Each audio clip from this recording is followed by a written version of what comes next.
Hi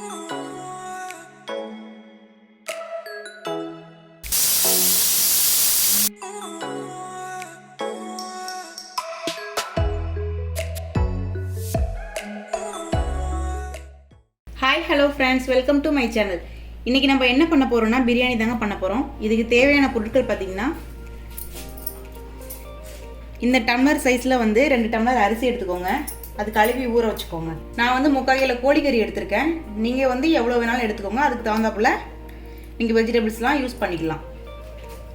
இதுக்கு தேவையான பொருட்கள் பார்த்திங்கன்னா, இஞ்சி பூண்டு பேஸ்ட்டு 2 ஸ்பூனு, 1 கப் தயிர் எடுத்துக்கோங்க, ஏலக்காய், பட்டை, பிரிஞ்சி இலை இது நீங்கள் யூஸ் பண்ணிக்கலாம். அப்புறம் வெங்காயம், நறுக்கின தக்காளி, புதினா, கொத்தமல்லி நீங்கள் ஒரு கைப்பிடி எடுத்துக்கோங்க. 2 ஸ்பூன் நெய், மிளகாய்த்தூள். நான் வந்து பாதி லெமன் யூஸ் பண்ணுறேன். உங்களுக்கு வந்து புளிப்பு எவ்வளோ அளவுக்கு தேவைப்படுதோ நீங்கள் அந்தளவு யூஸ் பண்ணிக்கலாம். 4 பச்சை மிளகாய் எடுத்திருக்கேன். ஸோ இவ்வளோ தாங்க. இதை வச்சு தான் நம்ம எப்படி பிரியாணி செய்ய போகிறோம்னு சொல்லிட்டு பார்க்க போகிறோம். வாங்க வீடியோக்குள்ளே போகலாம்.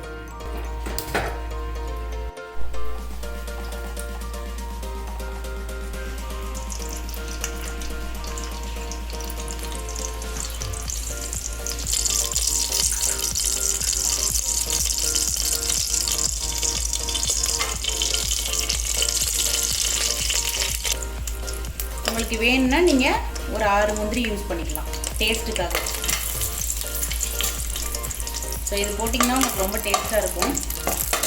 வேணும்னா யூஸ் பண்ணுங்க, வேணும்னா விட்டுருங்க.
ஸோ நான் இப்போது 1 கிளாஸ் அரிசிக்கு 2 கிளாஸ் தண்ணி ஊற்றிக்கிறேன்.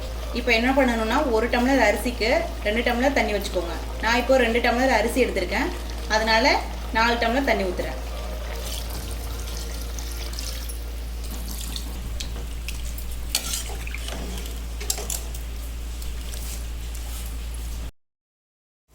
இப்போ நீங்கள் கொதிச்சு வர டைமில் நீங்கள் அரிசி போட்டுக்கலாம். நான் இப்போ எடுத்துக்கிறது சீரக சம்பா ரைஸு.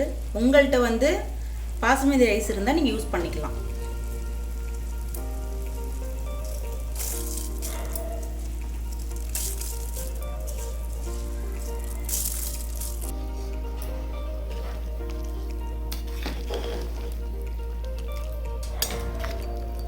ஸோ இப்போ குக்கரை வச்சு மூடி போட்டுடலாம். விசில் போட்டுருங்க.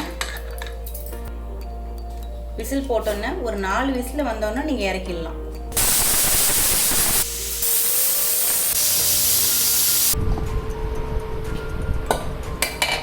பாருங்க எவ்வளோ சூப்பராக இருக்குன்னு.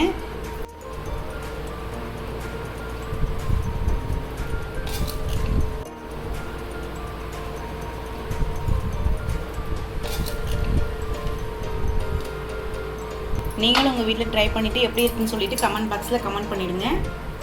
நன்றி.